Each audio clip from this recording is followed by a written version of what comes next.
गुरुदेव, दर्शन दो गुरुदेव। बहुत बड़ी विपदा मुझ पर आन पड़ी है। मुझे नहीं पता कि आप कहाँ रहते हो। अब मुझे दर्शन दो। बताओ पुत्र, क्या विपदा आन पड़ी? सोहन भाई को उस मंगत सेठ ने जहर दे दिया है। अगर कुछ नहीं किया तो थोड़ी ही देर में उसके प्राण चले जाएंगे। गुरुदेव, भाई की सहायता कीजिए। सहायता तो मैं कर दूंगा, पर बदले में तुम्हें अपनी कीमती वस्तु देनी होगी। आप चाहे प्राण ले लीजिए, परंतु भाई को बचा लीजिए। ऋषि तभी कुछ मंत्र पढ़ने लगते हैं। सहायता करो महादेव, उस बच्चे की सहायता करो। ओम भूर्भुवस्वः तत्सवितुर्वरेण्यं भर्गो देवस्य धीमहि धियो यो नः प्रचोदयात्। तभी सोहन को होश आ जाता है। वो देखता है कि वो गांव की नहर में है। हाँ, मैं यहाँ कैसे आया? तभी सोहन नहर से बाहर आता है। अरे, मैं यहाँ कैसे आया? और हरिया कहाँ है? फिर सोहन मंगत सेठ के घर की ओर चल पड़ता है। यहाँ भी नहीं है। सोहन को घर के बाहर खड़ा देखते ही शबाना और मंगत दोनों का सर चकरा जाता है। अरे, ये कैसे यहाँ आ गया? भूत है उसका। हे भगवान, अब क्या करें? ये पक्का अपने कागजों के लिए आया है।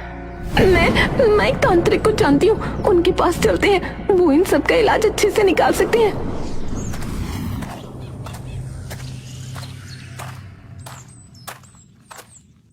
उसी वृक्ष के पास जा पहुँचता है जहाँ ऋषि और हरिया होते हैं।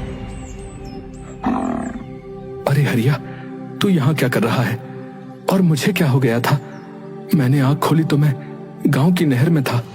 जरूर इन्होंने ही फेंका होगा। अरे तो बोलना, तो बोल क्यों नहीं रहा है? और गुरुदेव, आप भी यहाँ पे? क्या हुआ?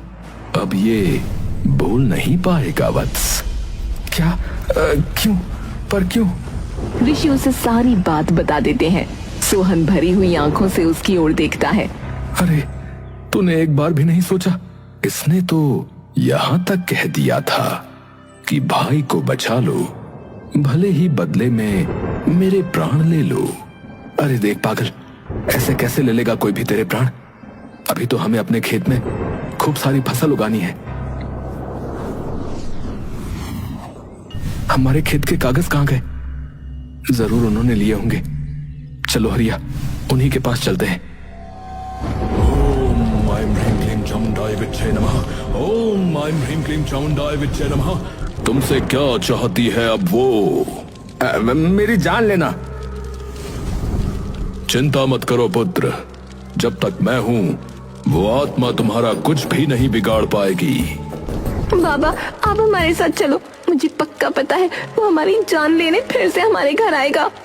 पर वो तुम्हें मारना क्यों चाहता है? हमें क्या पता बाबा जी। ठीक है, मैं तुम्हारे साथ चलता हूँ। वहीं भस्म कर दूंगा अपनी भभूत से उसे। मंगत और शबाना सोहन को आता देख बिदक जाते हैं। बाबा जी देखो, वो चला आ रहा है सामने से। तो हम तो अंदर जाकर छुप रहे हैं। ठीक है। ओम ह्रीं क्लीं चामुंडाय नमः। ओम ह्रीं क्लीं चामुंडाय नमः। अरे बाबा जी, ये क्या कर रहे हैं आप? तांत्रिक ये देखकर एकदम से चौंक जाता है। हाँ? तू तो भूत नहीं है। मैं इंसान हूँ बाबा, भूत क्यों हूँगा मैं? तभी वो तांत्रिक उन्हें सारी बात बताता है। ओम ऐं ह्रीं क्लीं चामुंडाय विद्महे नमः। झूठ, मैं कोई भूत वूत नहीं हूँ। और मारना ये लोग चाहते थे मुझे, और मार भी दिया था। वो तो शुक्र है मेरे हरिया का। सोहन भी उन्हें सारी बात बता देता है।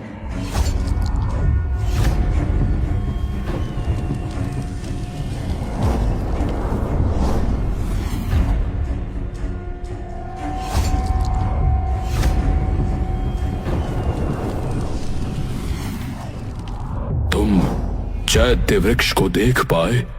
हाँ, पर आप ऐसे क्यों पूछ रहे हैं? क्योंकि पुत्र, हर कोई उस वृक्ष को नहीं देख पाता। अरे दिव्य है वो वृक्ष, अत्यधिक साफ मन होना चाहिए उसे देखने के लिए। मतलब तुम सत्य बोल रहे हो, इन्होंने सच में तुम्हारे साथ ये सलूक किया। रुको, मैं अभी इनसे तुम्हारे कागज निकलवाता हूं, और वो भी सूद समेत ब्याज के साथ। वो तांत्रिक अंदर जाता है।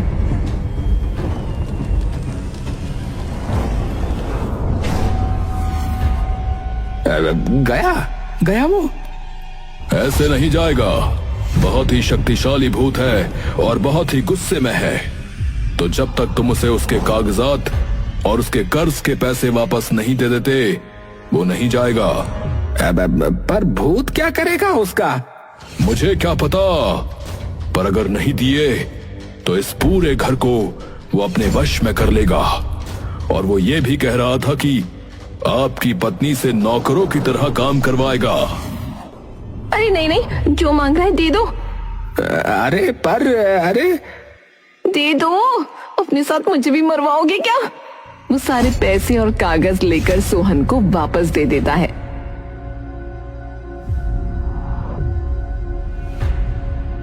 वैसे ये जीवित है, भूत नहीं है वो। हैं? क्या? तो हमारे पैसे तो वापस दे दो। कोई पैसा वैसा नहीं मिलेगा, जो करना है वो करो। और पुलिस में गए तो याद रखना, तुम ही फंसोगे। धन्यवाद पापा जी। चल रहे हरिया अपने खेत में।